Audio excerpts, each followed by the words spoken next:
Guys, today I'm going to tell you how to fix backup and restore not working in Windows 11.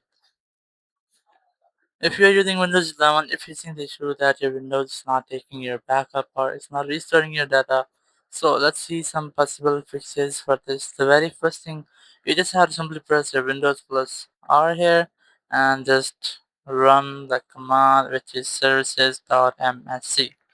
You just have to type here services.msc and press enter or click OK. It will open services page. The very first, click on any service, make a single click and press W from your keyboard to access W menu. Now here, looking at Windows Backup, double click on it to open properties. In startup type, you have to select automatic and or you can select delete start and then click OK. Now once you have done, just right click on it and click on start.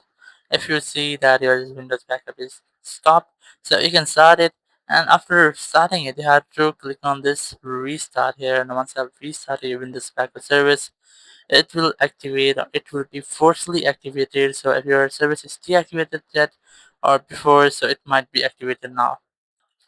After doing this, you have to locate the remote procedural card. So here just look for our center here. It's a remote procedural card. So you just have to click on this, double right click on it and click on start.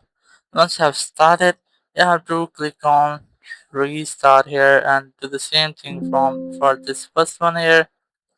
Just start and restart it, or you can also go to properties and from here just select automatic. It will be enabled automatically. You can see that it's running here.